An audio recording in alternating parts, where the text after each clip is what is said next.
வணக்கம். நாய்கள் ஜாக்கிரதை திரை விமர்சனம். சத்யராஜ் தயாரிப்பில் சிபிராஜ் நடித்திருக்கும் படம் நாய்கள் ஜாக்கிரதை. பிரபு சாலமன் இயக்கத்தில் சிபிராஜ் நடித்த லீ படத்தினை நாதாம்பாள் பிலிம் நிறுவனம் மூலம் தயாரித்தார் சத்யராஜ். அதனைத் தொடர்ந்து அவர் படம் எதுவுமே தயாரிக்கவில்லை. அதே நிறுவனத்தின் சார்பில் தற்பொழுது சிபிராஜ் நடித்திருக்கும் படம் நாய்கள் ஜாக்கிரதை.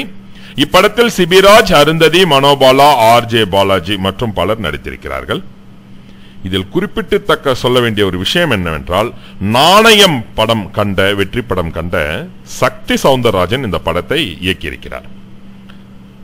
இசையை தருண்குமார் செய்திருக்கிறார். ஒளிப்பதிவை நிஷா ஷபி கவனித்திருக்கிறார்.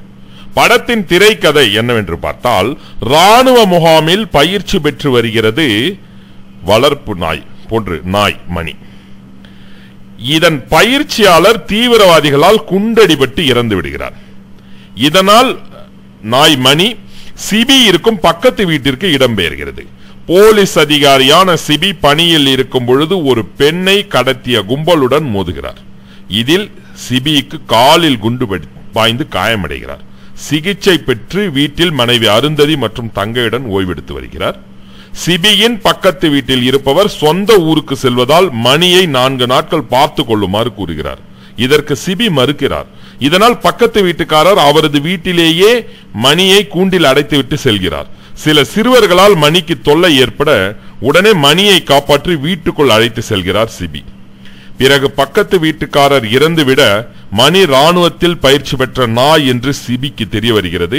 இதனால் மணியுடன் பாசத்துடன் பழக ஆரம்பிக்கிறார் சிபி.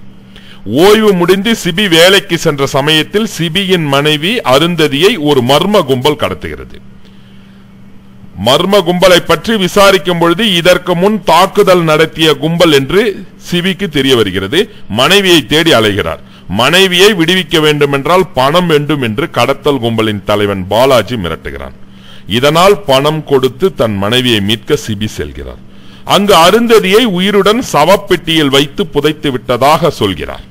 சவப்பெட்டியில் உயிருடன் புதைக்கப்பட்ட அருந்ததி 6 மணி நேரம் மட்டுமே உயிருடன் இருக்க முடியும் என்ற நிலையில் அந்த 6 மணி நேரத்திற்குள் தனது மனைவியை சிபி நாய்க்குட்டி மணியின் உதவியுடன் காப்பாற்ற முயற்சி எடுக்கிறார். இதில் சிபி வெற்றி பெற்றாரா இல்லையா என்பதுதான் மீதி கதை. படத்தில் சிபிராஜ் மிக அற்புதமாக நடித்து வாழ்ந்திருக்கிறார் என்று சொல்ல வேண்டும். இவர் நடித்த இத்தனை படங்களில் இதுதான் இவருக்கு மிக திருப்பு முனை தரும் படம் என்று உறுதியாக சொல்லலாம். படத்தில் மணி எனும் முக்கிய கதாபாத்திரமாக நாய் நடித்துள்ளது. படத்தின் பெரும் பகுதியை ஆக்கிரமிப்பு செய்து ரசிகர்களின் கைத்தட்டலை அள்ளுகிறது.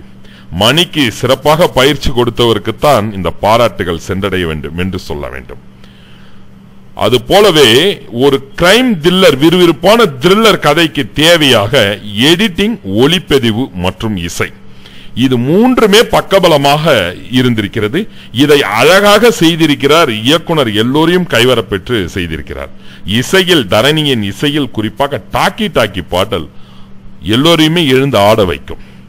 பின்னணி இசையும் திரைக்கதை ஓட்டத்திற்கு பெரிதும் உதவி இருக்கிறது. நிஷா ஷாப்பின் ஒளிப்பதிவில் த்ரில்லர் படத்துக்குண்டான அனைத்து அம்சங்களையும் அறிய முடிகிறது. மொத்தத்தில் நாய்கள் ஜாக்கிரதை இது ஒரு சூப்பர் ஹிட் படம்.